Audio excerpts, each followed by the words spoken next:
الحمد لله رب العالمين والصلاة والسلام على سيد المرسلين وعلى آله وصحبه أجمعين. أما بعد، وقد ورد في القرآن العظيم بعد أعوذ بالله من الشيطان الرجيم بسم الله الرحمن الرحيم ونضع الموازين القسط ليوم القيامة فلا تظلم نفس شيئا وإن كان مثقال حبة من خردل أتينا بها وكفى بنا حاسبين.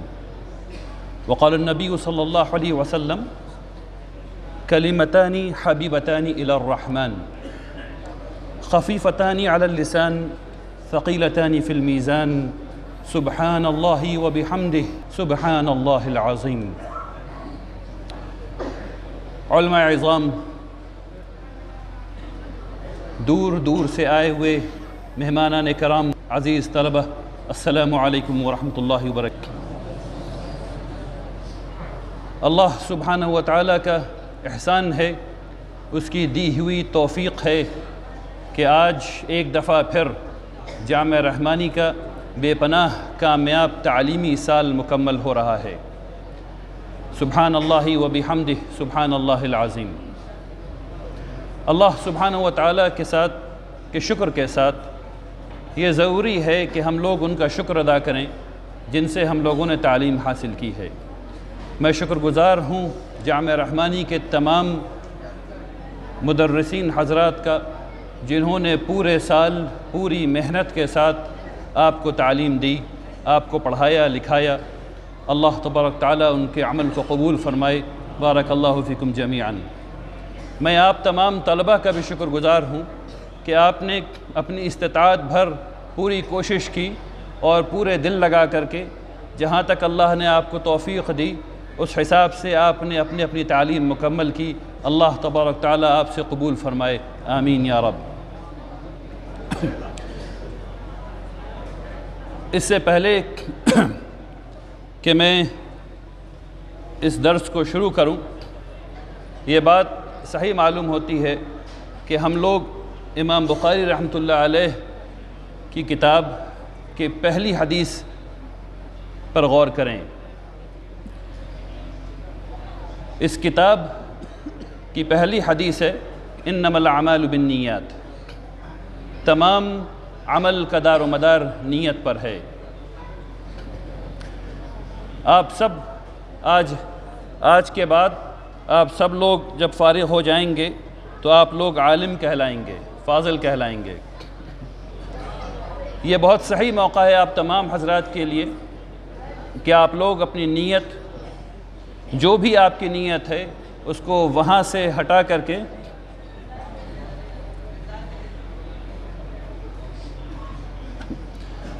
جو بھی آپ کی نیت ہے اس کو وہاں سے ہٹا کر کے صرف اور صرف خالص اللہ سبحانہ و تعالیٰ کے لیے خاص کر لیں۔ اور اس کے ساتھ ساتھ یہاں جتنے لوگ آئے ہوئے ہیں ان سب سے میری گزارش ہے کہ آپ لوگ اپنی نیتوں کو خالص اللہ سبحانہ و تعالیٰ کے لیے کر لیں تاکہ اس درس میں برکت ہو سکے انشاءاللہ۔ اچھا دیکھیے، تمام شکریہ ادا کرتے وقت غلطی مجھ سے یہ ہوئی کہ میں والدین کا شکریہ ادا کرنا بھول گیا۔ آپ بے پناہ مبارکباد کے لائق ہیں، آپ شکریہ کے لائق ہیں جنہوں نے اپنی اولاد کو جامعہ رحمانی تعلیم کے لیے بھیجا۔ بارک اللہ فیکم جمیعاً۔ اس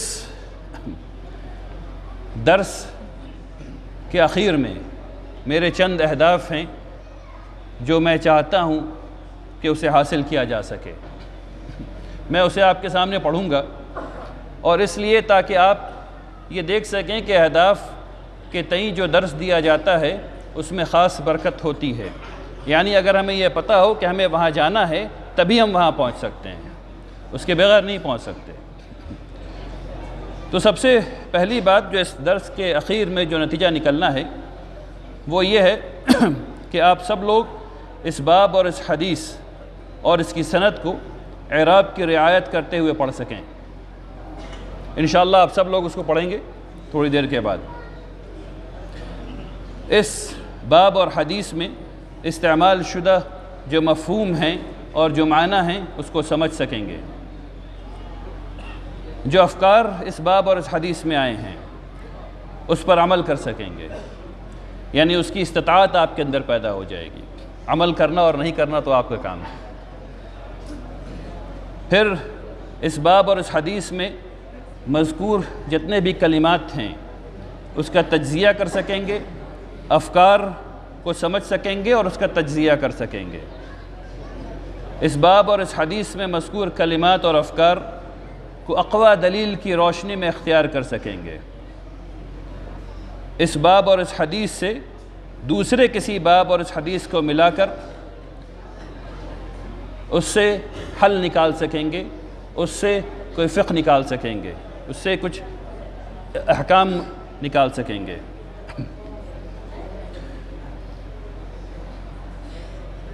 صحت حدیث سے متأکد ہو سکیں گے، اس حدیث سے مستنبط فقہی نکات سے متعارف ہو سکیں گے، اور اس حدیث میں ذکر کردہ ترغیبات کو سمجھ سکیں گے۔ اب اس میں جو پہلا ہدف ہے وہ یہ ہے کہ آپ اس حدیث کو صحیح ڈھنگ سے پڑھ سکیں گے۔ تو دائیں جانب سے اگر آپ پڑھنا شروع کریں عن ابی ہریرہ رضی اللہ عنہ، وہاں سے انشاءاللہ، اور تمام حضرات ایک دفعہ پڑھ لیں تو اچھا ہوگا۔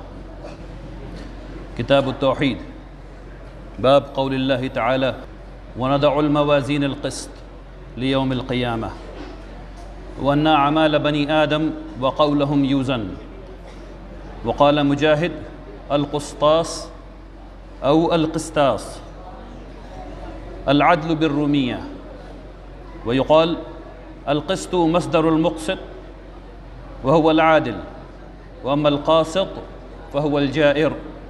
وبه قال حدثنا أحمد بن إشكاب حدثنا محمد بن فضيل عن عمارة بن القعقاع عن أبي زرعة عن أبي هريرة رضي الله عنه قال قال النبي صلى الله عليه وسلم كلمتان حبيبتان إلى الرحمن خفيفتان على اللسان ثقيلتان في الميزان سبحان الله وبحمده سبحان الله العظيم۔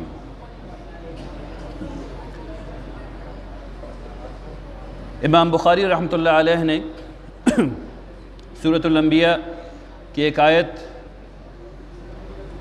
سے اس باب کو شروع کیا ہے۔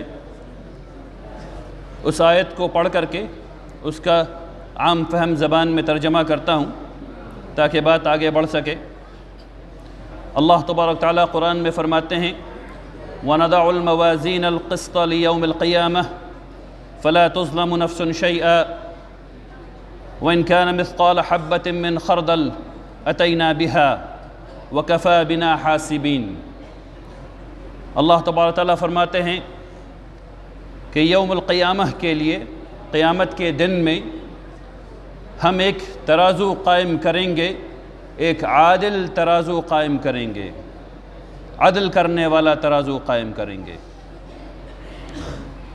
اس دن کسی پر ظلم نہیں ہوگا، اور اگر کسی نے رائی کے دانے کے برابر کوئی کام کیا ہوگا، چاہے وہ کام خیر کا ہو چاہے وہ کام بدی کا ہو، یہ دونوں ہی لایا جائے گا۔ اللہ اس کو لے آئیں گے، اتینا بہا، اللہ اس کو لے آئیں گے۔ اور پھر اللہ تبارک تعالیٰ فرماتے ہیں کہ ہم لوگ حساب کرنے کے لیے، یعنی اللہ سبحانہ و تعالیٰ اور یہ پروسیس جو اللہ قائم کریں گے، یہ طریقہ کار جو اللہ قائم کریں گے، یہ حساب کرنے کے لیے کافی ہیں۔ سب سے پہلی بات تو ہم لوگوں کو یہاں یہ سمجھنا ہے کہ امام بخاری رحمۃ اللہ علیہ، یا یوں کہا جائے کہ اس درس کے آخر میں یہ سمجھنا ہے ہم سب کو اجمالی طور پر کہ آخرت کے دن ایک میزان کو قائم ہونا ہے، ایک طریقہ کار کو قائم ہونا ہے، جس میں ہمارے اعمال اور ہمارے قول یعنی ہر وہ چیز جو ہم سے صادر ہوتی ہے وہ تولی جائے گی۔ اور وہ کیسے تولی جائے گی؟ وہ بالکل عدل پر تولا جائے گا، اس میں کوئی فیورٹزم نہیں ہوگا، جسے ہم لوگ آج کی زبان میں کہتے ہیں بھائی بھتیجا واد نہیں ہوگا، کوئی فیورٹزم نہیں ہوگا، یہ بات ہے۔ اب اس کے اندر کچھ چیزیں ہیں جو ہم لوگوں کو سمجھنے کی ہیں۔ یہاں پر اللہ سبحانہ و تعالیٰ نے جو جس کلمے کا استعمال کیا ہے وہ ہے موازین۔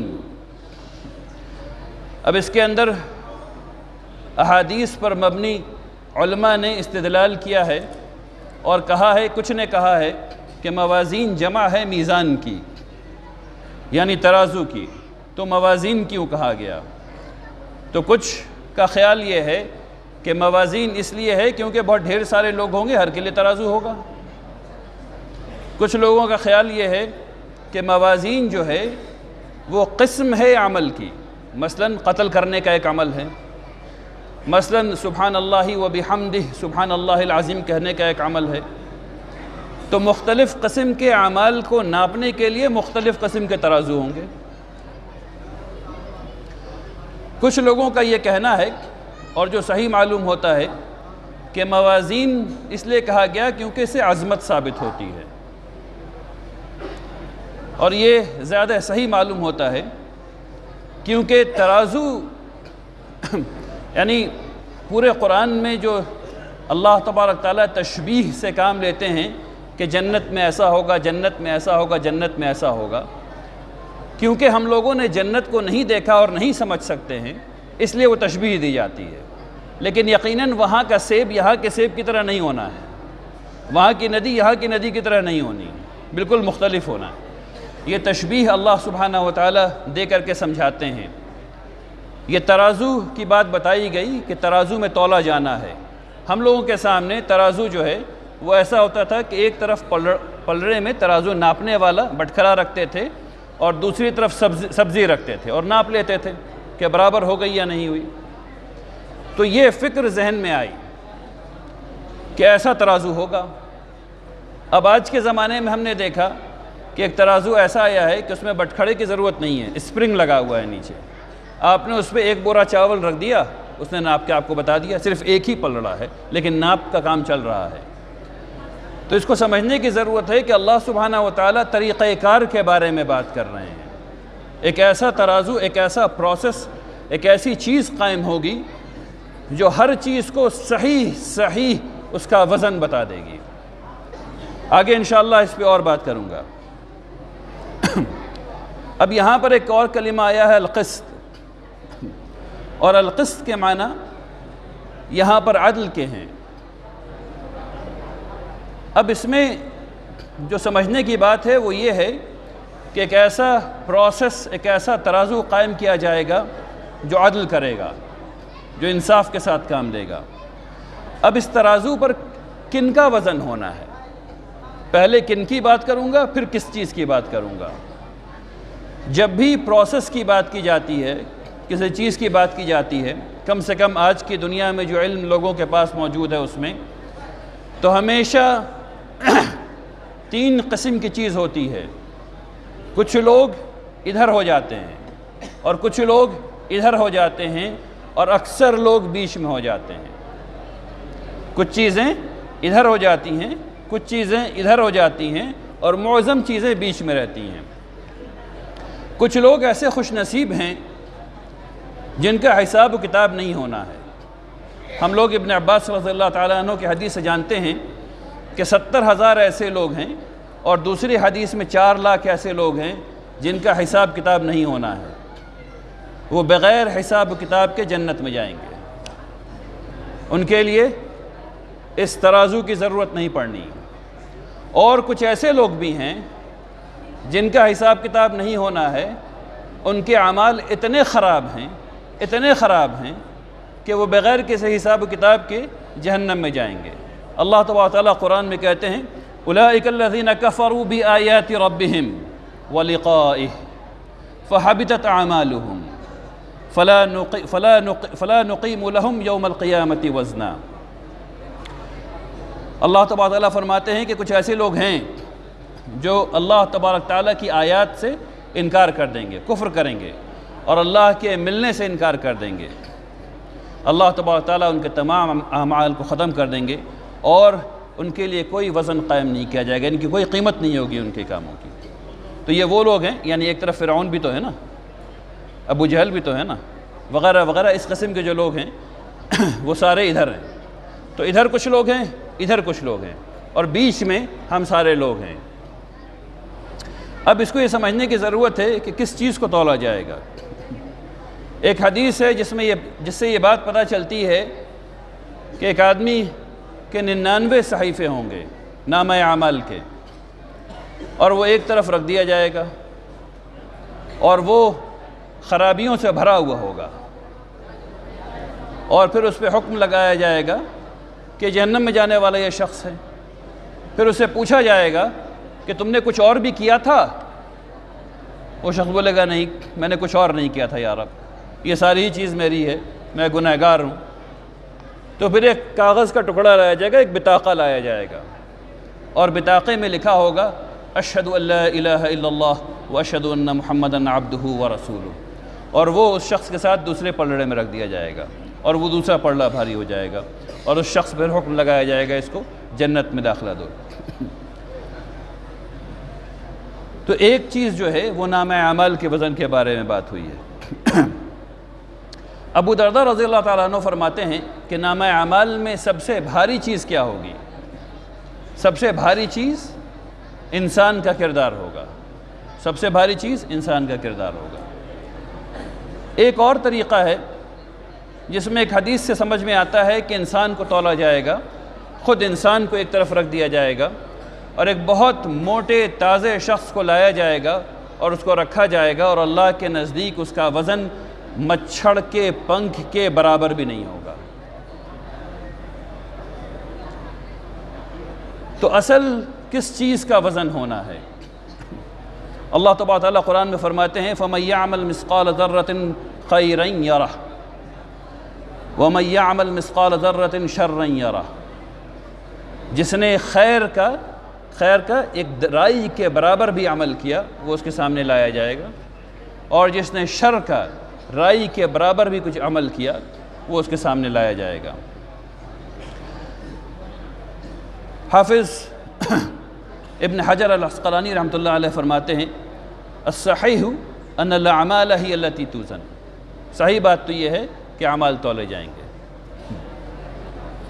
اب اس میں ایک بات سمجھ میں آئی ہے کہ ابو درداء رضی اللہ تعالیٰ عنہ نے فرمایا ہے کہ تمام جو اعمال ہیں اس سے زیادہ بھاری کیا ہوگا؟ حسن الخلق، انسان کا اچھا کیریکٹر، کردار۔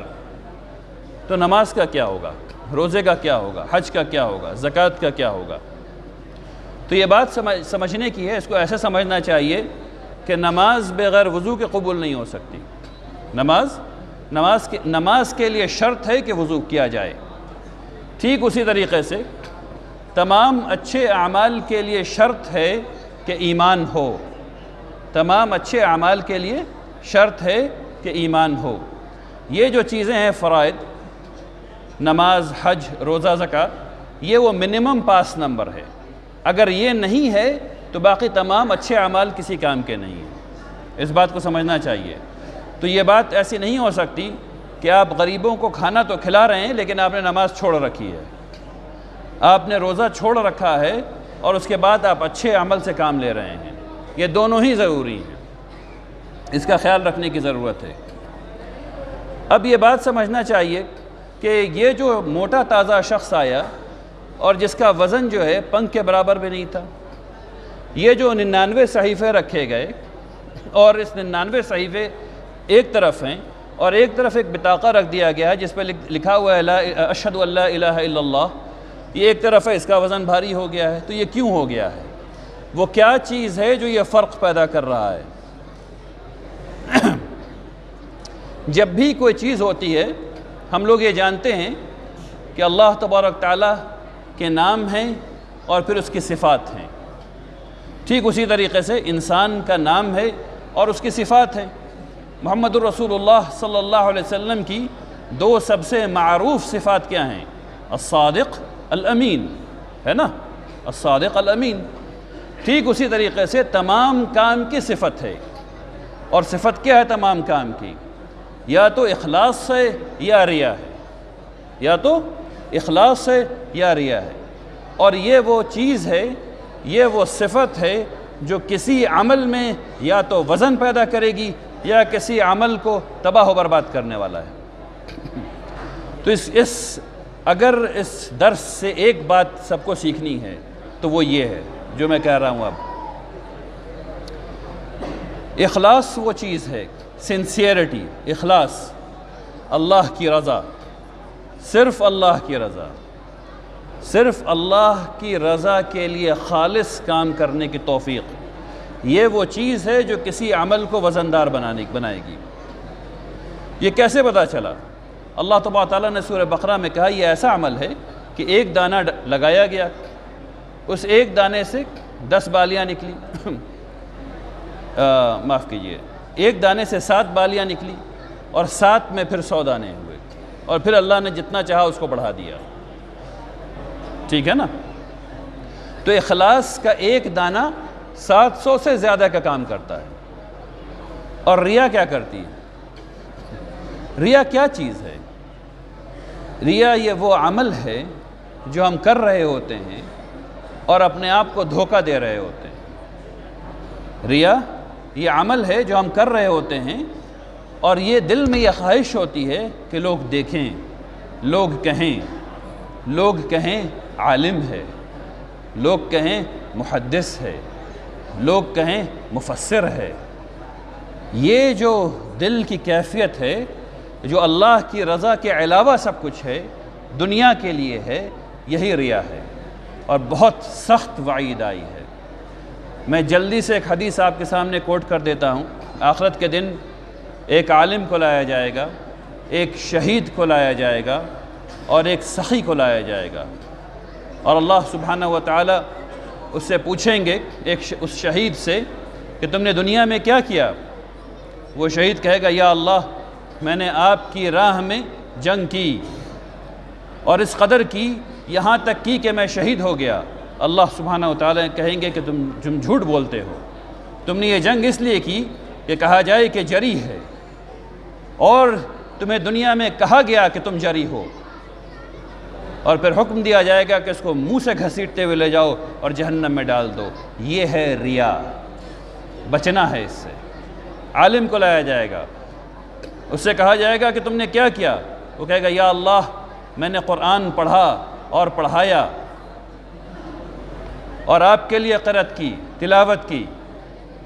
اللہ سبحانہ و تعالیٰ فرمائیں گے جھوٹ بولتے ہو، تم نے اس لیے کہا، پڑھا کہ کہا جائے کہ یہ قاری ہے، یہ عالم ہے، اور پھر حکم دیا جائے گا کہ اس کو منہ کے بل گھسیٹتے ہوئے لے جاؤ اور جہنم میں ڈال دو۔ اس سے بچنا ہے میرے بھائیوں۔ پھر تیسرے کو لایا جائے گا، مالدار، اس سے پوچھا جائے گا تم نے کیا کیا؟ وہ کہے گا یا رب ہر وہ راستہ جو آپ کو پسند تھا کہ اس پہ خرچ کیا جائے، میں نے وہ ڈھونڈ کے نکالا اور اس پہ خرچ کیا۔ اللہ سبحانہ و تعالیٰ فرمائیں گے جھوٹ بولتے ہو، تم نے خرچ اس لیے کیا، تم نے راہ اس لیے ڈھونڈی کہ کہا جائے کہ یہ سخی ہے، اور کہا گیا کہ تم سخی ہو، اور پھر حکم دیا جائے گا کہ اس کو منہ کے بل کھینچتے ہوئے لے جاؤ اور جہنم میں ڈال دو۔ تو وہ ایک بات جو اس درس سے آپ کو لے جانی ہے، چاہے آپ تمام اور بات بھول جائیں، وہ یہ کہ ہر کام نیت سے کیجئے، بیٹھیے تو نیت سے، کھڑے ہوئیے تو نیت سے، اللہ کی رضا کے لیے۔ نماز پڑھیے تو اللہ کی رضا کے لیے، اللہ کے لیے، خالص اللہ کے لیے۔ اور سب سے پہلی یہ چیز مجھ پر آتی ہے کہ میں اپنی نیت کو صالح رکھوں، اور پھر کسی اور پہ آتی ہے۔ اللہ تبارک تعالیٰ مجھے اور آپ سب لوگوں کو ہدایت میں رکھے انشاءاللہ۔ تو یہ جو چیزیں ہوں گی، جو عمل جو ناپا تولا جانا ہے، یہ اخلاص پر اور ریا پر ناپا تولا جانا ہے۔ یہ جو ہم لوگ بیٹھ کر کے جھوم کر کے ذکر کر رہے تھے اللہ کا، وہ اللہ کے لیے کر رہے تھے یا دکھانے کے لیے کر رہے تھے کہ کہا جائے کہ پیر میاں ہیں؟ اگر جو کہا گیا پیر میاں ہے تو بات ختم ہو گئی ہے، منہ کے بل گھسیٹانا ہے۔ ٹھیک ہے نا؟ اور اگر جو آپ اللہ کے لیے کر رہے تھے تو اللہ تبارک تعالیٰ آپ کے عمل کو قبول فرمائے انشاءاللہ۔ تو ہر عمل کرنے سے پہلے اس بات کا خیال رکھیے۔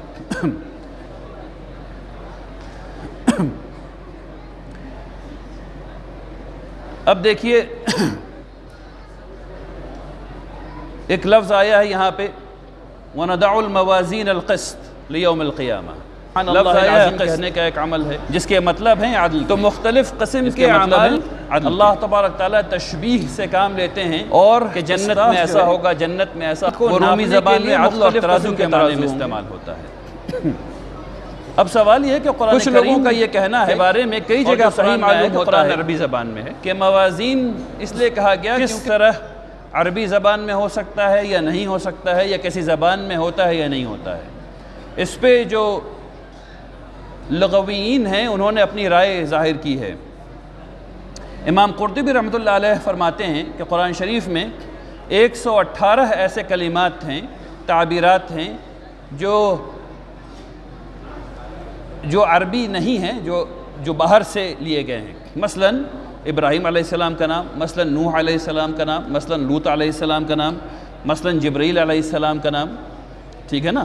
یہ سارے غیر عرب نام ہیں اور یہ قرآن میں موجود ہیں۔ ہمارے چاروں ائمہ اس بات پہ متفق ہیں کہ قرآن میں غیر عرب کلمات استعمال ہوئے ہیں۔ تو پھر قرآن کا کلیم، قرآن کا دعویٰ کہ یہ عربی زبان میں ہے، یہ کیسے صحیح ہو سکتا ہے؟ اس کو اس طرح سمجھتے ہیں کہ جب کوئی لفظ کسی زبان میں استعمال ہونے لگتا ہے تو وہ اس کا ہو جاتا ہے۔ جب میں اپنے ایک استاد سے پڑھ رہا تھا، فلسطینی ہیں، میں نے عربی اور عجمی اور اعجمی کی بحث چل رہی تھی، کون یہ تو انہوں نے بہت مزیدار نقطہ بتایا۔ انہوں نے کہا جس دن تم عربی بول لو گے تم عرب ہو گئے، بات ختم۔ جس نے عربی بول لی وہ عرب ہو گیا۔ عرب ہونے کی بس ایک ہی شرط ہے، عربی بولنا۔ تم عربی بول لو عرب ہو جاؤ گے، بات ختم ہو گئی۔ تو اس کو اس طرح سمجھنا چاہیے کہ وہ کلمات جو مستعمل کسی زبان میں ہیں وہ اسی زبان کے ہو گئے۔ میں آپ کو مثال سے سمجھا سکتا ہوں۔ ابھی ہم لوگ اردو زبان میں لفظ دن کا استعمال کرتے ہیں، لفظ رات کا استعمال کرتے ہیں۔ دن اور رات اردو ہے نا بھائی، اصلاً یہ سنسکرت کا لفظ ہے، یہ سنسکرت ہے، ٹھیک ہے نا؟ ہم لوگ اردو میں سوموار استعمال کرتے ہیں، بدھ استعمال کرتے ہیں، منگل استعمال کرتے ہیں، یہ سب سنسکرت کا لفظ ہے۔ تو سنسکرت بول رہے ہیں یا اردو بول رہے ہیں؟ اردو بول رہے ہیں نا۔ یہ لفظ جب کسی زبان میں مستعمل ہو جاتا ہے تو وہ زبان کا ہو جاتا ہے۔ یہی بات یہاں بھی ہے انشاءاللہ۔ اب حدیث پر آتے ہیں، ابھی تک جو آیت پر تھے۔ رسول اللہ صلی اللہ علیہ وسلم فرماتے ہیں کلمتان حبیبتان الی الرحمن خفیفتان علی اللسان ثقیلتان فی المیزان سبحان اللہ وبحمدہ سبحان اللہ العظیم۔ ماشاءاللہ آپ سب لوگوں نے عربی پڑھی ہے، لیکن جو لوگ یہاں مہمان آئے ہوئے ہیں ان کے لیے کچھ کلمات ہیں اس میں جس کو ہم لوگوں کو سمجھنے کی ضرورت ہے۔ کلمے کا مطلب ہوتا ہے لفظ، حرف۔ لفظ حبیب ہے، محبت، حبیب سب کو پتہ ہے، رحمان سب کو پتہ ہے۔ خفیف کا مطلب ہوتا ہے ہلکا، خفیف کا مطلب ہلکا۔ لسان کا مطلب زبان، ثقیل کا مطلب بھاری۔ میزان آپ سب کو پتہ ہے ترازو۔ سبحان اللہ آگے بتاؤں گا۔ حمد اللہ تبارک تعالیٰ کی تعریف۔ اس میں جو فکری نقطہ سب ہے وہ یہ ہے کلمتان۔ اب یہ لفظ آیا ہے کلمتانی حبیبتان۔ اب یہاں پر یہ کچھ لوگ یہ کہتے ہیں کہ بھائی یہ تو لفظ کے بارے میں بات آئی ہے، جس کو اردو میں ہم لوگ لفظ کہتے ہیں، دو لفظ ہیں، لفظ تو ہے نہیں، یہ تو پورا جملہ ہے۔ تو ہم لوگ کہتے ہیں لا الہ الا اللہ محمد الرسول اللہ، کہتے ہیں کلمہ، کہتے ہیں نا کلمہ۔ تو یہ اسی طرح ہے، یہ جملتان ہے جو کلمتان بھی ہے، ٹھیک اسی طرح کی بات ہے۔ دوسری بات یہ کہ یہاں پہ حبیبتان ہے، آیا ہے لفظ، تو اس سے یہ بات پتہ چلتی ہے کلمتانی حبیبتانی للرحمن، یہ دو ایسے کلمے ہیں جو اللہ کو بہت پسند ہیں، دو ایسے جملے ہیں جو اللہ کو بہت پسند ہیں۔ کون سے جملے ہیں؟ سبحان اللہ وبحمدہ سبحان اللہ العظیم۔ اس سے یہ بات پتہ چلتی ہے کہ اللہ سبحانہ وتعالیٰ کو کچھ چیزیں محبوب ہوتی ہیں اور کچھ چیزیں اللہ کو ناپسند ہوتی ہیں، اس سے یہ بات ثابت ہوتی ہے۔ اب تیسری بات یہ ہے کہ ایک چیز ہے جو اور سمجھنے والی ہے، وہ ہم سب لوگ نماز کے بعد ہی پڑھتے ہیں سبحان اللہ۔ اب سبحان اللہ کا کیا مطلب ہے؟ سبحان اللہ جو ہے اس کا مطلب یہ ہے کہ اللہ سبحانہ و تعالی تمام نقص سے، تمام انسانی مماثلت سے پاک ہے، یعنی انسان کے لیے جو بھی چیزیں ہیں اس سے اللہ پاک ہے۔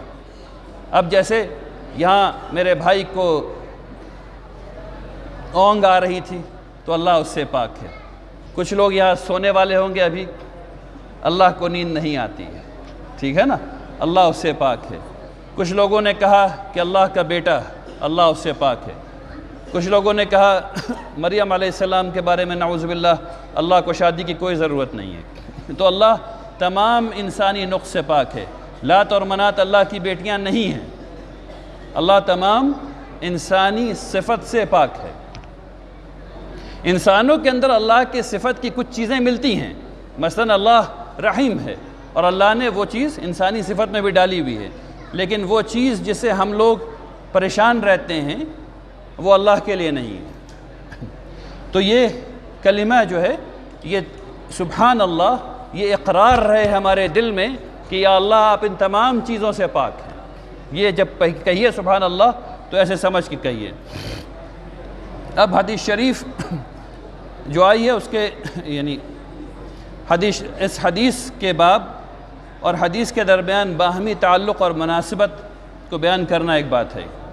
اللہ سبحانہ وتعالی نے قرآن میں اس میں فرمایا آیت میں وَنَضَعُ الْمَوَازِينَ الْقِسْطَ لِيَوْمِ الْقِيَامَةِ، اور حدیث میں یہ بات آئی ثقیلتان فی المیزان، ٹھیک ہے نا۔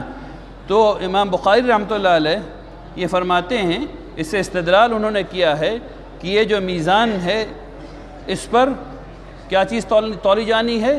انسان کا قول بھی تولا جانا ہے اور عمل بھی تولا جانا ہے، یعنی کہ انسان جو بول رہا ہے وہ عمل لسان ہے، ٹھیک ہے نا، اس کو بھی تولا جانا ہے۔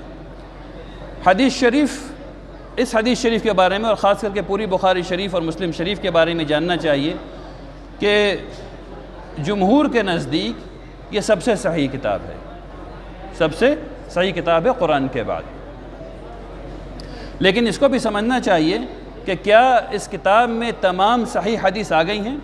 خود امام بخاری رحمۃ اللہ علیہ کا قول ہے اور امام مسلم رحمۃ اللہ علیہ کا قول ہے کہ ان لوگوں نے اس کتاب میں جو حدیث نقل کی صحیح، اس سے زیادہ صحیح ان کے پاس موجود تھی جو انہوں نے اس میں نہیں لکھا، ٹھیک ہے نا، اس کو سمجھنا چاہیے۔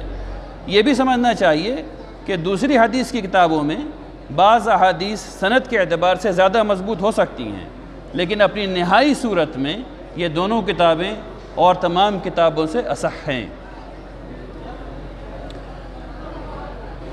دیکھیے اس حدیث میں کیا کیا باتیں بتائی گئی ہیں مختصراً۔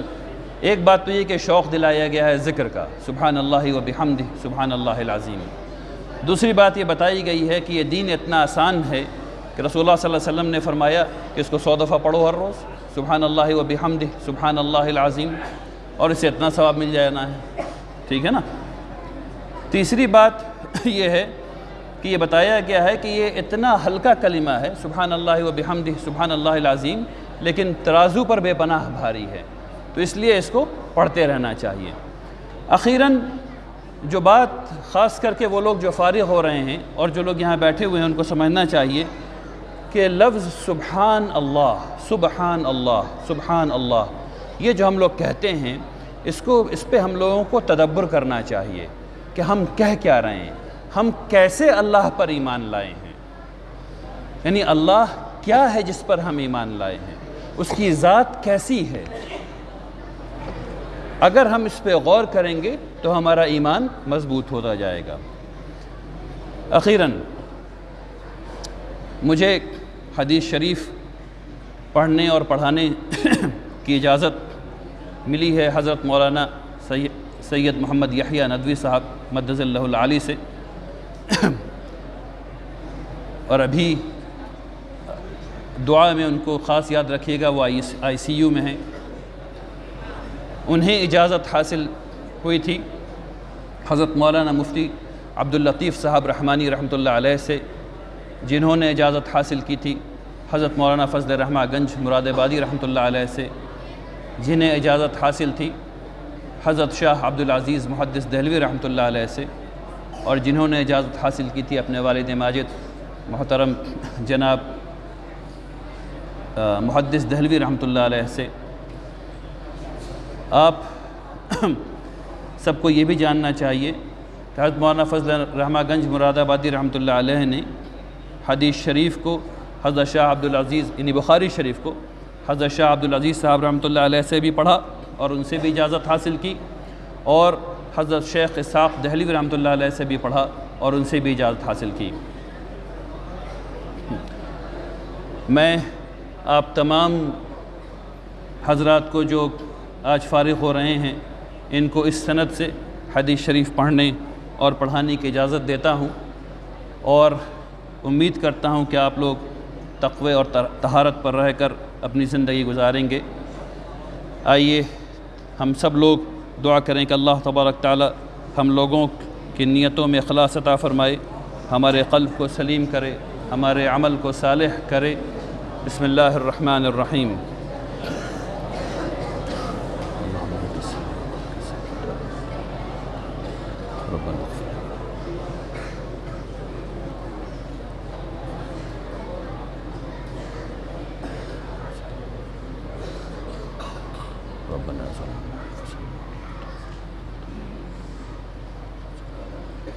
ربنا ظلمنا أنفسنا وإن لم تغفر لنا وترحمنا ربنا آتنا في الدنيا حسنة وفي الآخرة حسنة وقنا عذاب النار ربنا اغفر لنا اللهم اغفر لنا